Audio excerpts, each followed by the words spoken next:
I came back to my lake cabin early and found someone inside my home. Not a burglar, not a stranger, an HOA Karen, standing in my living room like she owned the place.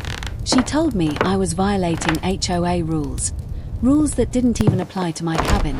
Then she smiled and said she had authority to be there. What she didn't know was why I was at the cabin that day, or who was waiting in the next room. Because the moment she stepped inside, her secret power trip was already over, and in a few minutes, justice would walk through the door. White right pointing backhand index stay till the end, because this Karen picked the worst cabin to break into. I bought the lake cabin because I was tired. Not the kind of tired that sleep fixes. The kind that sits in your chest after years of noise, rules, and people telling you how to live. I wanted quiet. I wanted space.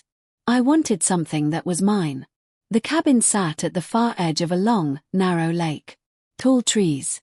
Cold water. No street lights. No neighbors close enough to hear you breathe. That was the promise.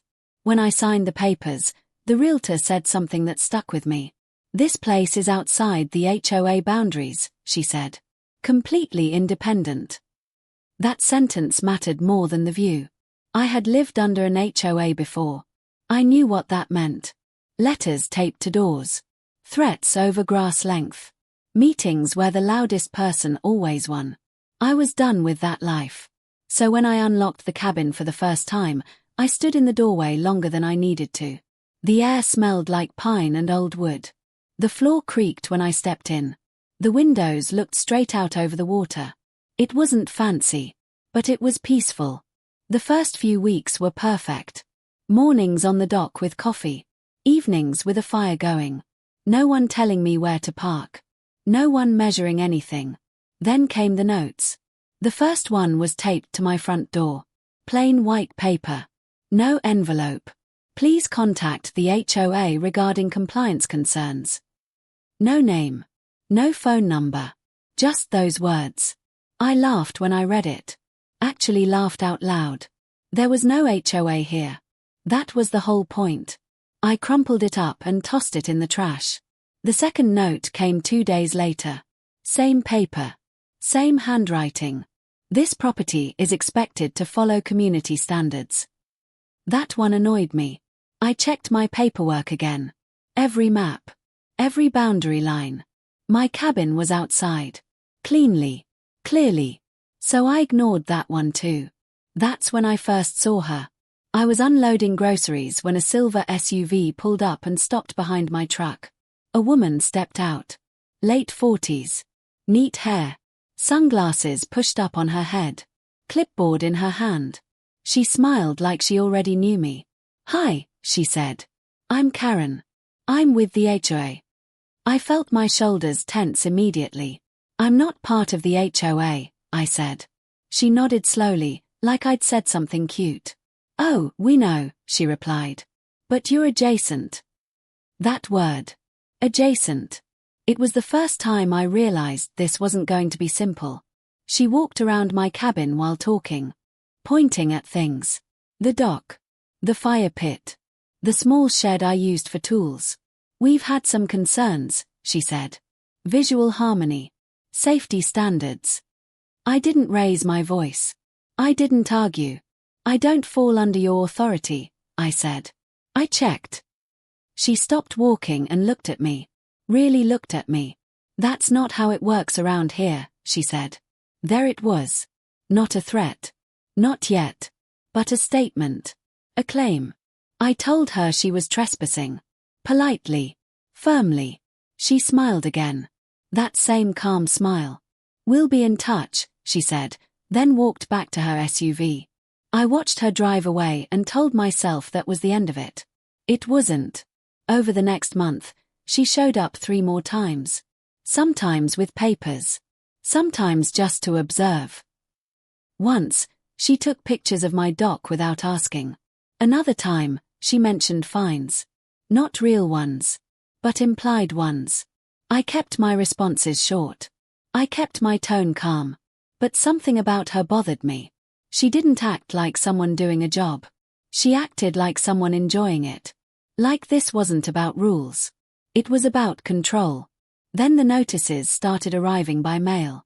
Formal-looking envelopes. HOA letterhead. Each one listed violations. None of them applied to my land. I called the number on the letter once. Just once. Karen answered. She spoke slowly. Confident. She said things like, "We're being generous. You don't want this to escalate. We can work together." I hung up before I said something I'd regret. That night, I sat on the dock longer than usual. The lake was calm. The moon reflected off the water. And for the first time since buying the cabin, I felt uneasy. Not because of her, but because of how far she seemed willing to go. 2 weeks later, I had to leave town unexpectedly. Just for a couple of days. Before I left, I locked everything. Doors. Windows. Shed. When I pulled away, I looked back at the cabin in the mirror. I remember thinking, this place is supposed to be simple. I didn't know that while I was gone, someone else would decide to make it theirs. And I definitely didn't know that when I came back, nothing would be the same. I was gone for less than 48 hours. That's the part that still surprises me. I didn't leave the cabin abandoned for weeks. I didn't disappear. I didn't give anyone a reason to think the place was empty. I left on a Tuesday morning. Planned to be back Thursday afternoon. Just enough time to handle a personal meeting in the city. Nothing dramatic. Before leaving, I did what I always did. I locked every door. I checked the windows. I shut off the water. I even unplugged the coffee maker. I stood on the porch for a second before getting in the truck. The lake was quiet. The air was still. I remember thinking how good it felt to have a place where no one bothered me. That thought didn't age well. I got back earlier than planned. Wednesday evening, actually. The meeting ended faster than expected, and I decided I'd rather sleep at the cabin than in a hotel. I missed the quiet. As I turned off the main road and drove down the dirt path toward the lake, something felt off. I couldn't explain it at first. Then I saw the tire tracks. Fresh ones. They weren't mine. They were too close to the cabin. Too deliberate. I slowed down. When the cabin came into view, my stomach tightened. The porch light was on.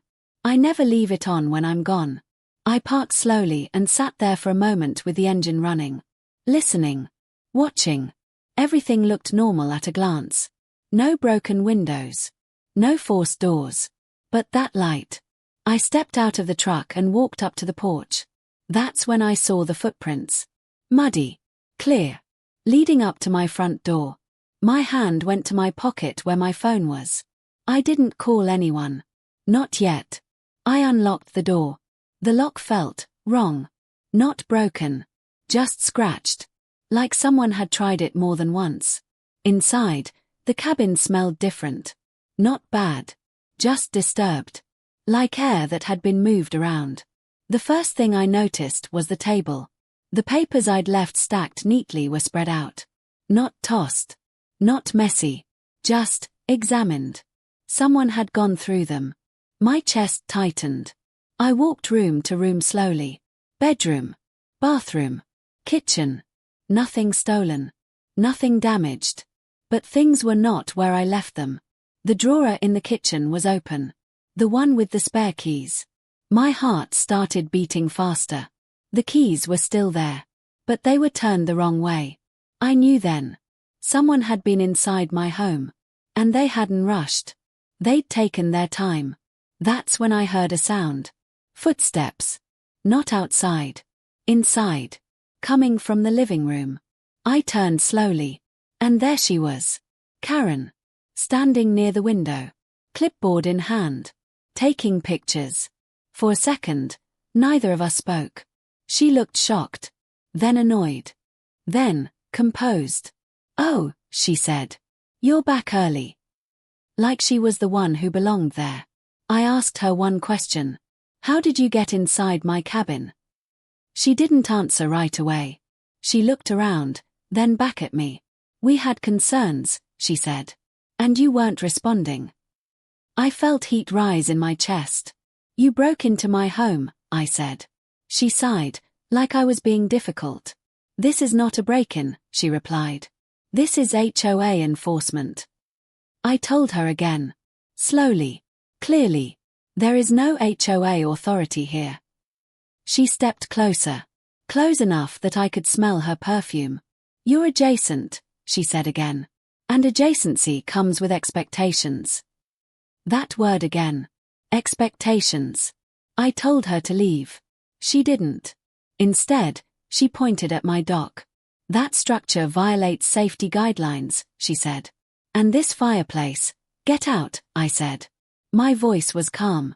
Too calm. She finally looked uneasy. I'll note your non-compliance, she said, writing something down. That's when something clicked in my mind. This wasn't just harassment. This was escalation. She had crossed from notes to trespassing. And she wasn't afraid. Which meant she believed she was protected. I stepped aside and opened the door wide. Leave, I said. Now. She hesitated. Just a second. Then she walked past me, stopped at the door, and turned back. You should think carefully, she said. People who resist the HOA usually regret it. Then she left. I locked the door behind her and stood there shaking. Not from fear. From anger. That night, I didn't sleep. I replayed everything in my head. Her confidence. Her calm. This wasn't someone acting alone. This was someone used to getting away with things. The next morning, I called the county office. Then the zoning department. Then a property attorney I knew. Every answer was the same. She has no authority. What she did was illegal. You should document everything. I did. Photos. Notes. Times. I also did something else. Something I hadn't planned on. I scheduled a private meeting at the cabin for the upcoming weekend. Not about the HOA. About something else entirely. Something serious. Something official. I didn't tell Karen. I didn't warn anyone. I wanted to see what she would do next. Because I had a feeling. She wasn't done. And the next time she showed up, she was going to walk into something she couldn't talk her way out of. After Karen left my cabin that day, I didn't feel relieved. I felt watched. That's the best way I can describe it. Like the quiet I came here for had been replaced with something heavy. Something tense. I spent the next few days doing things slowly. Carefully. I didn't want to scare myself with assumptions. But I also wasn't going to pretend nothing happened. I started by checking everything again. Locks. Windows. Shed. Dock storage. Nothing else was damaged. Nothing missing. But that didn't make me feel better. It made me think she had been confident enough not to take anything. Confident enough to believe she wouldn't be questioned. That thought stayed with me. I began to notice small things after that. A car slowing down near the dirt road. Someone stopping farther away than before. Footprints near the water that weren't mine. Nothing dramatic. Just enough to feel intentional. I installed a couple of small cameras. Nothing fancy. Just motion alerts. I didn't want to turn my cabin into a fortress. I just wanted proof. Because one thing was clear now. Karen didn't see boundaries the way normal people do. 2 days later, I got another letter. Same HOA letterhead. Same formal tone. It said I had refused compliance during an inspection. Inspection. I laughed when I read that word. Then I stopped laughing. Because if she was calling it an inspection, that meant she believed it was legitimate. Or worse. She needed it to sound legitimate. I decided not to respond. Not yet. The meeting I had scheduled for the weekend was still on. It was important. Private. The kind of meeting you don't move unless you absolutely have to. I cleaned the cabin the day before. Not because it needed it. But because it helped me think. As I worked, I kept replaying the way Karen spoke. The confidence. The calm threats wrapped in polite language. She wasn't angry. She wasn't emotional. She was practiced. That's when I realized something uncomfortable. This wasn't her first time doing this. She had done it before. Maybe not to me. But to someone. The night before the meeting, one of the cameras triggered. Just a few seconds. A person walking near the edge of the property. I watched the clip twice. It was her. Same posture. Same walk. She didn't approach the cabin. She just stood there. Looking. Like she was checking something. I saved the footage. The next morning, I got up early. I made coffee. Sat at the table. Waited. The meeting was scheduled for late morning. Until then, I tried to act normal. Around 10, I heard a car. I didn't look right away. I waited until the engine stopped. Then I checked the camera feed on my phone. It was her SUV. She got out with the clipboard again. This time, she didn't knock. She walked straight toward the cabin like she belonged there. I felt a calm come over me. Not fear. Not anger. Just clarity. This was the moment she chose. I stood in the hallway and waited. The door handle moved. Then stopped. Then moved again. She tried the lock. Twice. Then she knocked. Harder than before. I didn't answer. After a few seconds, I heard something metallic. The sound of a key. Not my key. But a key. My heart started pounding. The lock turned. The door opened. She stepped inside. Confident. Focused. Already talking. I'm documenting ongoing She stopped when she saw me. For a brief moment, her mask slipped. Just a crack. What are you doing here? She asked. I live here, I said. She frowned. You didn't respond to notices, she said. So this inspection is... Stop, I said. She didn't. She raised her phone and started taking pictures. That's when I told her. You're trespassing, I said. And you just used a key that doesn't belong to you. She smiled. Just slightly. HOA master access, she said. It's allowed. That was the lie. I knew it. She knew it. But she said it anyway. Because she believed I couldn't do anything about it. I stepped aside. I let her move deeper into the cabin. I let her talk. I let her document. Because I wanted her comfortable. Because I wanted her confident. Because in a few minutes, everything was going to change. From the back room, I heard a chair move. Footsteps. She turned her head. Confused. Then a voice spoke. Calm. Measured. Is there a reason you're inside this private residence without permission? She turned fully now. Her face drained of color. Standing behind me was the man I was meeting. Suit jacket. No clipboard. No raised voice. Just authority. The kind you don't fake. The state attorney general. She swallowed. This is, she started. He stepped forward. He said. I need you to explain how you entered this property. Her clipboard shook. And for the first time since I met her, Karen didn't have an answer. The room went quiet. Not the peaceful kind of quiet I bought the cabin for. The heavy kind. The kind where you can hear your own breathing. Karen stood frozen near the coffee table. Her phone still raised. Her clipboard pressed against her chest. The state attorney general didn't raise his voice. He didn't need to. He asked again. How did you enter this property? Karen opened her mouth. Closed it. Tried again. I'm with the HOA, she said. This property falls under... It does not, he replied. Flat. Certain. She blinked. I have documentation, she said quickly, flipping through papers like they might save her. He didn't look at them. Do you have written permission from the owner to be inside this home? He asked. She hesitated. I have enforcement authority, she said. We're allowed to inspect when owners are uncooperative. He tilted his head slightly. Show me the statute, he said. Silence. She looked at me. For the first time, there was something new in her eyes. Fear. Not panic yet. But fear. I don't need to show you anything, she said, trying to regain control. This is an HOA matter. The Attorney General took a step closer. No, he said. This is a trespassing matter. Her face flushed.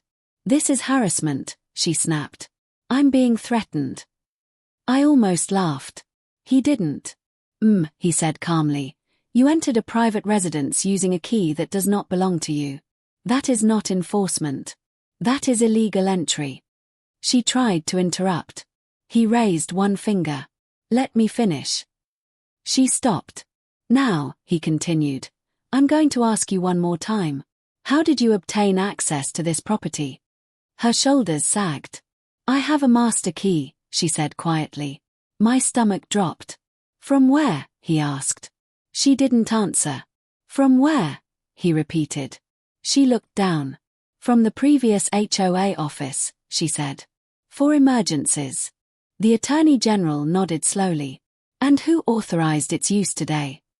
She swallowed. No one. That was it. That was the moment. The moment her entire story collapsed. He turned to me. Have you given her permission to enter your home? He asked. No, I said. Have you ever given her a key? He asked. No. He nodded again. Then he turned back to her.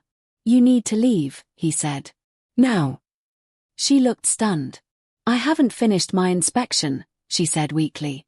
He stepped aside and pointed to the door. You are finished. She moved slowly. Not confident anymore. Not powerful. Just small. At the door, she stopped. You can't do this, she said.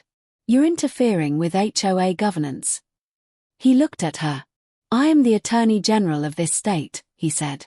And you are trespassing. She left. The door closed behind her. I locked it. My hands were shaking. Not from fear. From release. The Attorney General sat down at the table like nothing unusual had happened. Are you okay? He asked. I nodded. I didn't plan this, I said.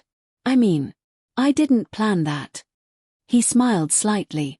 People who abuse small authority, he said, never expect real authority to show up. We talked for a while after that. About the HOA. About the letters. About the break-in. He told me something that stuck with me. She didn't just make a mistake, he said. She showed a pattern. That afternoon, the cameras caught her again. This time, from the road.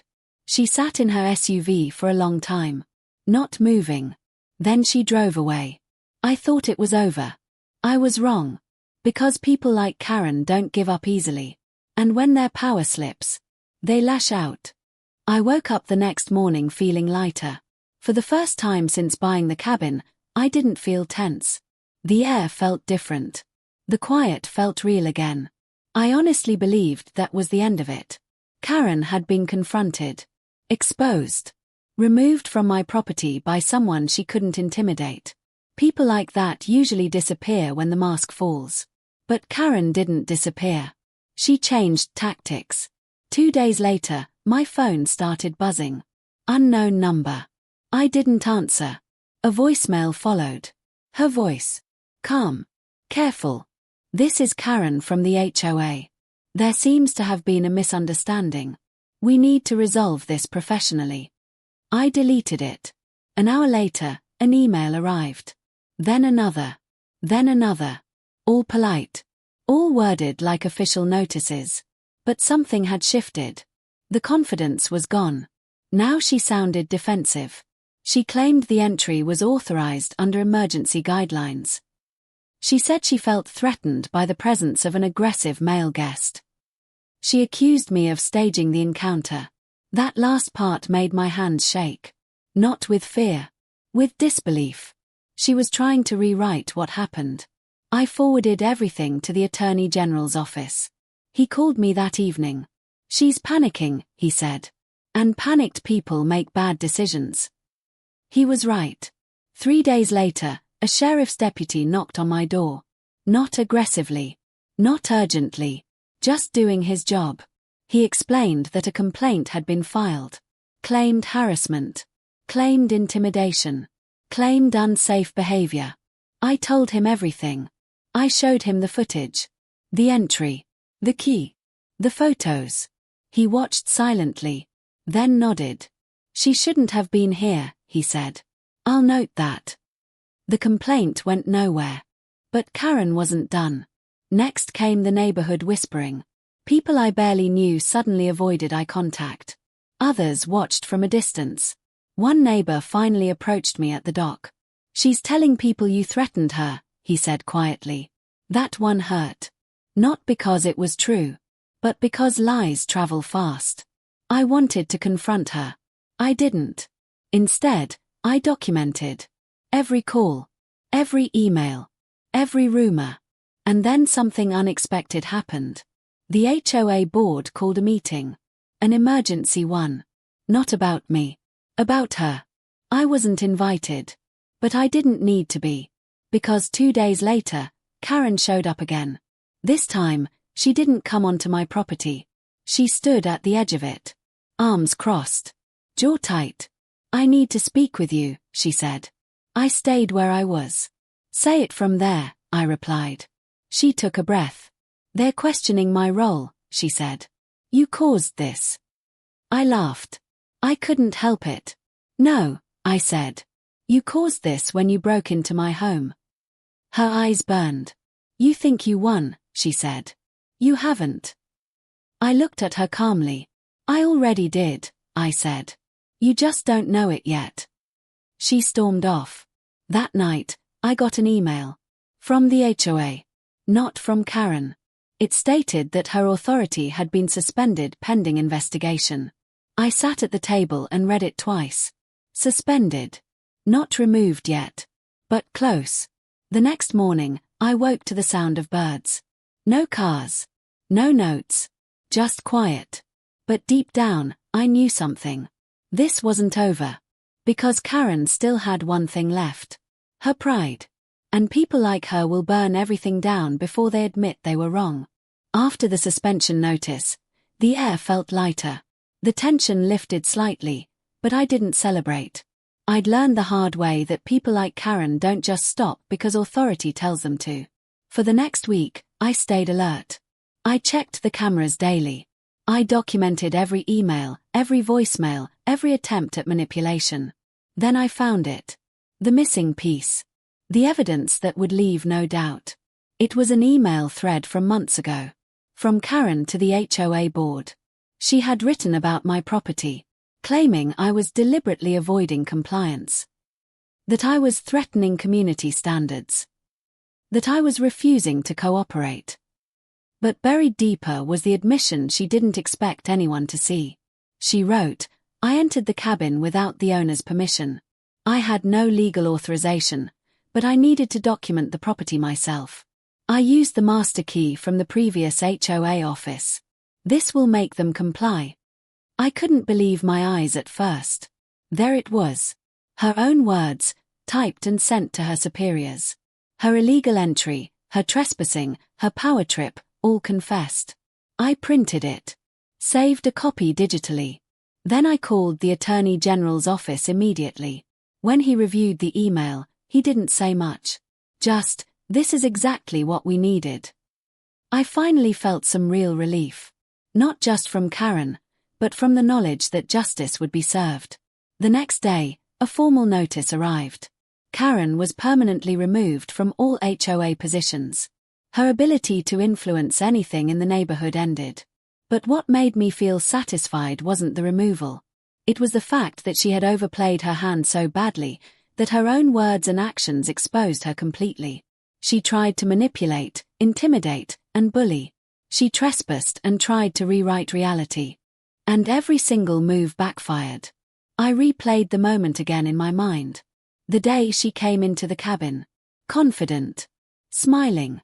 Thinking she owned the place. The moment she met real authority. The moment she realized that rules didn't bend for her. I remembered how small she looked. How quickly the mask of confidence fell. It wasn't revenge in the traditional sense. It was justice. Pure, clear, undeniable justice. From that point on, the cabin returned to the peace I'd bought it for. No notes. No letters. No trespassing. No late-night camera alerts. Just the sound of the lake. The wind through the trees. And the occasional bird landing on the dock. Karen didn't try again. She didn't write more letters. She didn't call. She didn't show up. She had been exposed. And in her attempt to control everything, she had lost everything. I learned something important from the entire experience. Boundaries matter. Authority matters. And sometimes, the people who think they're untouchable are the first to fall when they step over the line. I also realized the importance of staying calm, documenting everything, and letting the system work. Because even though Karen thought she could manipulate her way into my home, the truth doesn't bend. And justice, even if delayed, will always find a way to balance the scales. The cabin finally felt like it was mine. Truly mine. A place of peace, quiet, and safety. And Karen. She became a cautionary tale. A story I told friends and neighbors. A reminder that entitlement and arrogance can never outrun accountability. After Karen's permanent removal from the HOA, I expected the neighborhood to settle back into quiet routines. But I didn't expect what came next. People had been watching all along. From across the lake. From the dirt road. From windows in houses tucked behind trees. Some neighbors avoided me at first, unsure what was happening. Others whispered when they thought I wasn't looking. I realized that Karen's behavior hadn't just affected me. It had affected the entire community. Word spread quickly about what had happened at my cabin. By midweek, several neighbors reached out to check if I was okay. They shared what they had seen. And what they had heard. Stories matched mine. Multiple people had witnessed Karen driving up to the cabin uninvited. Standing on the porch. Taking photos without permission. Talking about enforcing HOA rules in a place that was outside the HOA's jurisdiction. One neighbor approached me cautiously on the dock one morning. She had lived nearby for decades. Quiet, respectful, and observant. "I've seen her come by more than once," she said softly. "Most people just leave her alone, but you didn't. And I think you should know, she's done this before. Not with violence, but with intimidation. She scares people into following rules that don't exist." Hearing this made my stomach twist. It wasn't just my cabin. Karen had been building a reputation based on fear. A false authority. At the same time, another neighbor came forward with a more personal account. He had attempted to challenge Karen on some HOA parking rules months ago. She had called the city office claiming he was hostile and resisting enforcement, even though he had followed every requirement. He laughed nervously when he recounted it. "She's creative," he said. "Never admit you're right in front of her. She'll make it sound like you're wrong." These stories painted a picture I had already felt but hadn't fully understood. Karen thrived on power. On the fear of others. She had been operating under the radar for years, using intimidation and self-assumed authority. Now, her power was gone. And suddenly, her actions were visible to everyone. A week after the permanent removal notice, I saw her again. Driving slowly past the cabin. She rolled down the window briefly. I couldn't hear what she said, but the look on her face told me everything. Frustration. Anger. Shame. She had lost the game completely. By the end of the month, her reputation had crumbled. Neighbors stopped acknowledging her attempts at authority. Conversations about her behavior circulated quietly but firmly. Her credibility vanished faster than she could respond. I remember a meeting with some community members later that week. They shared that Karen had tried to spin the story, to paint herself as the victim. Emails. Letters. Phone calls. It didn't work. The pattern of her trespassing, the evidence from my cameras, and her own email confession had sealed her fate. People laughed quietly about her attempts to intimidate others. Not mockingly, just relief. Relief that someone had finally put an end to the manipulation. And me. I realized how much I had underestimated her. Karen wasn't just a nuisance. She was methodical. Cunning. Persistent. But persistence only works if people fear consequences. I had learned how important it was to document everything, to stay calm, and to call the right authorities when someone crosses the line. By the end of that month, Karen had become almost invisible in the community. No more SUV visits. No more letters. No more claims of enforcing rules. She had overplayed her hand. Her credibility destroyed herself. For the first time since buying the cabin, I could walk around freely. I could enjoy the lake. Sit on the porch with coffee. Without the stress of feeling watched or threatened. It was liberating. I began to realize the bigger lesson. People who abuse small power often forget that reality has boundaries. When someone like that crosses the line, consequences are not just legal, they're social. Her community recognized her manipulation. She was left isolated, stripped of authority, exposed to everyone who had witnessed it. Even years later, I can still picture her. The smug smile that vanished. The confident stride that faltered. The slight tremble in her hands when real authority arrived. Karen became a cautionary story for everyone around the lake. A reminder that rules cannot be bent by arrogance and entitlement. I kept documenting everything in a personal journal. Not for legal reasons anymore. Not for authority. But because it felt important to remember what happened. The cabin regained its peace. The lake remained quiet. The trees stood tall. And Karen's reputation, well, it was gone. Justice had been served. Not in a dramatic explosion. Not with revenge. But quietly, effectively, and definitively. And for the first time since moving here, I felt completely safe. Completely free. Completely at home. After Karen's removal and the collapse of her reputation, the lake cabin finally felt like mine. But I realized something important. It wasn't just about the HOA or her trespassing. It was about reclaiming my life, my space, and my peace of mind. For weeks after her departure, I spent time observing. I walked the property slowly, inspected the locks, checked the perimeter. Even the dock, where she had tried to enforce safety rules, I reinforced with my own standards. It wasn't about paranoia.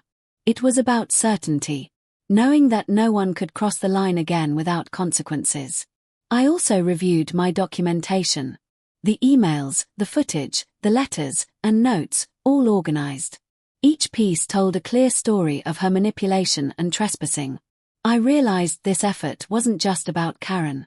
It was about protecting myself. Establishing boundaries. Ensuring the space I had bought for peace remained that way. I shared some of the lessons with neighbors who had witnessed her behavior. Not to brag. Not to accuse. But to show them how documentation and calm action can prevent harassment from escalating. People were curious. Many admitted that they had quietly tolerated Karen's antics before. But seeing someone confront her and survive it gave them courage.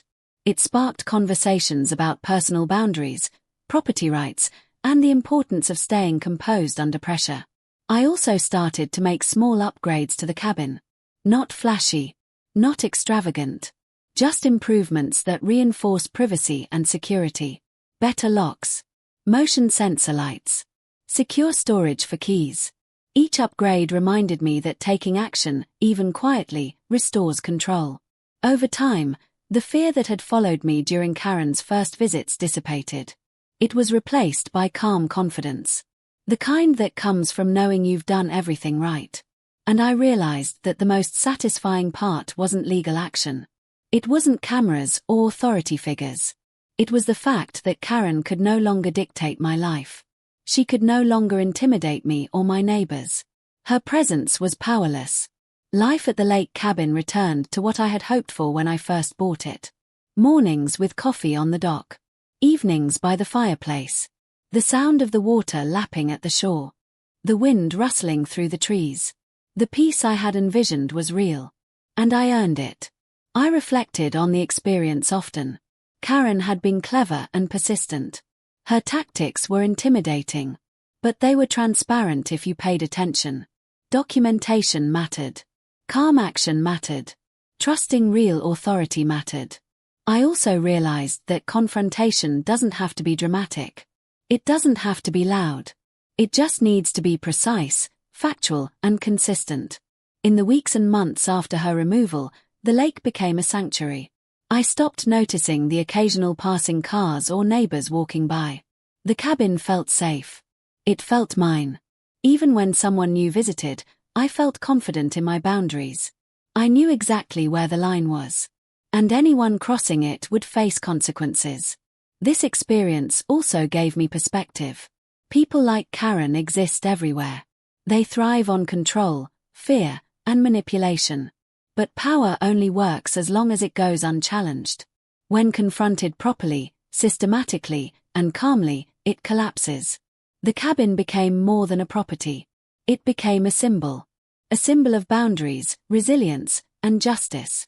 I also made peace with the idea that sometimes people are exposed not because of luck, but because of persistence and courage. I hadn't needed revenge. I hadn't needed confrontation beyond evidence and calm assertiveness. That was enough. Karen had learned her lesson the hard way. And I had gained more than just peace.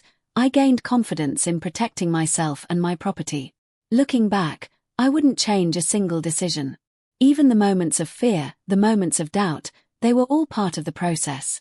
Now, when I walk through the cabin, I see every corner differently. I see the desk where I kept the footage. The windows that look out over the lake. The door I reinforced after the incident. Every detail tells a story. Not of fear, but of resilience. Of boundaries defended. Of justice served quietly, effectively, and permanently. And for the first time, I truly felt at home.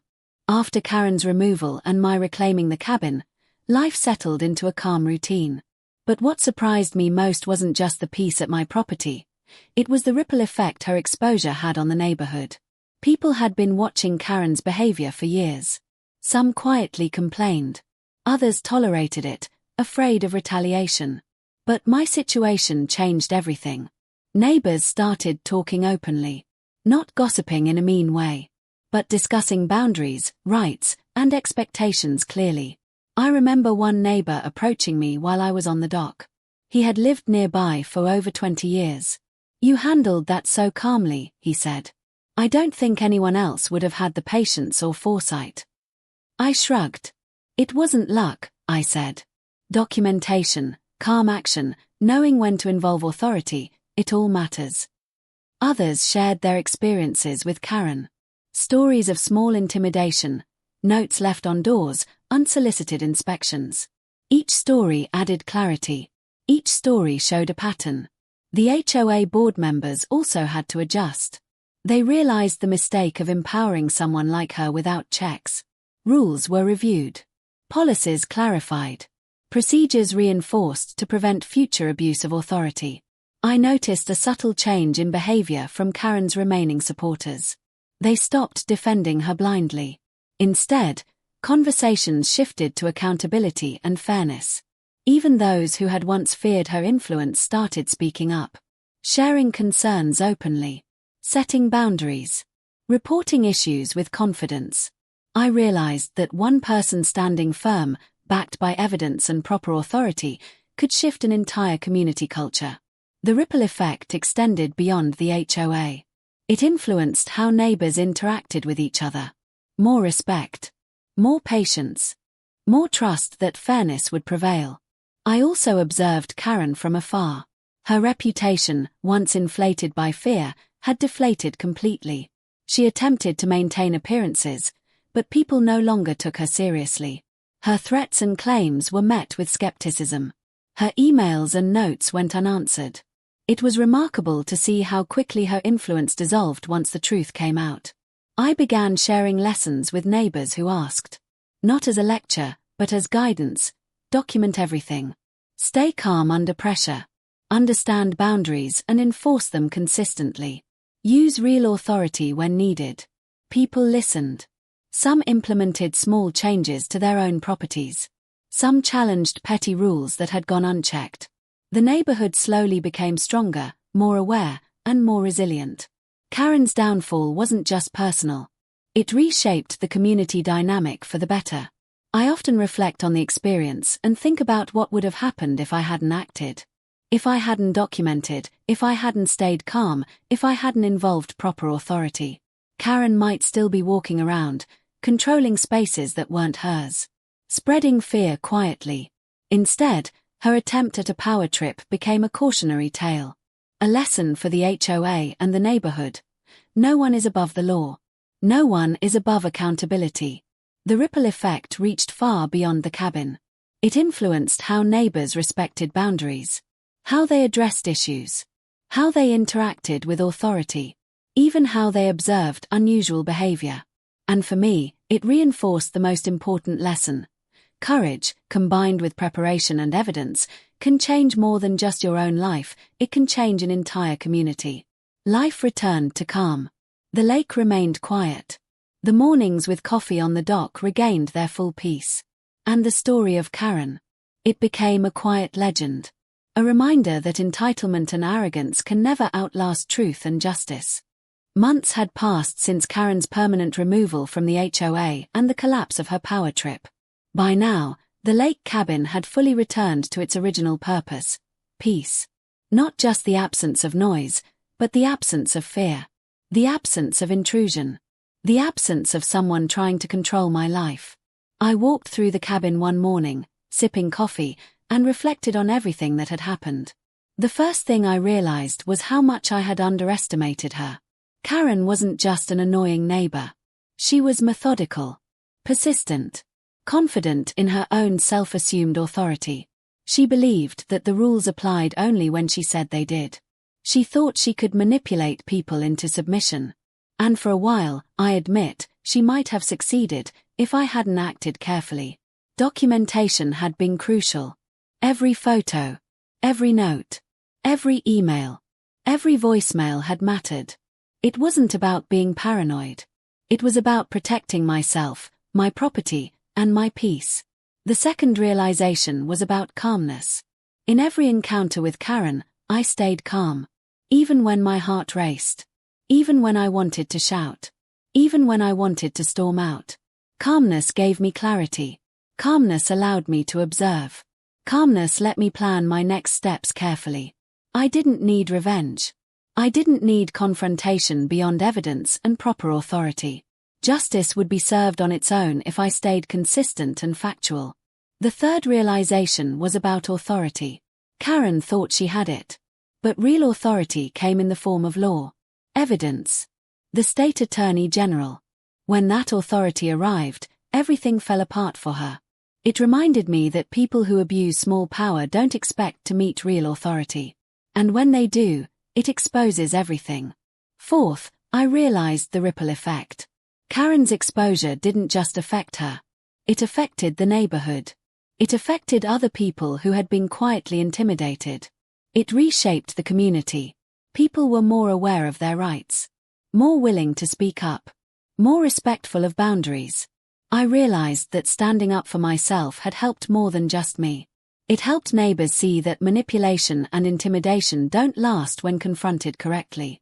Fifth, I recognized personal growth. I became more confident, more observant, more assertive without being aggressive. I understood how important it is to know your boundaries and defend them calmly and legally. The cabin itself became a symbol, not just of peace, but of resilience, of careful planning, of justice served quietly, effectively, and permanently. Every morning, I watched the lake. The water reflecting sunlight. The trees swaying gently. The quiet air surrounding me. It reminded me of why I bought the cabin in the first place. Freedom. Space.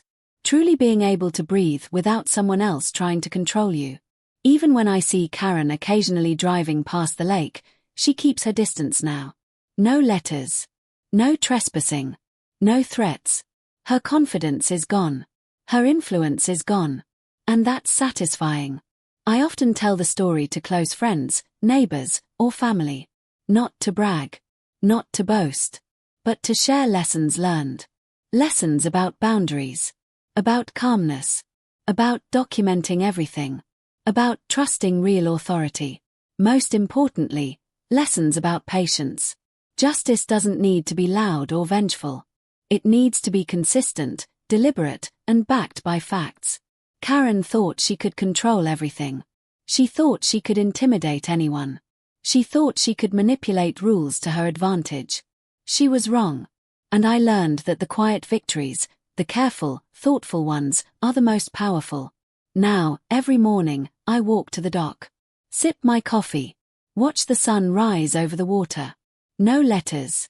No interruptions. No one questioning my authority in my own home. The lake, the trees, the cabin, they're finally mine. And I know this. When boundaries are clear, when evidence is organized, when calmness guides action, and when the truth is allowed to come forward, even the most confident bullies will fall. Karen's secret power trip ended the day she entered my cabin. And the peace I've gained since then is worth more than any conflict, any stress, or any confrontation I could have imagined. I finally feel at home. Truly at home. The lake is quiet. The cabin is safe. And justice, well, justice has been served.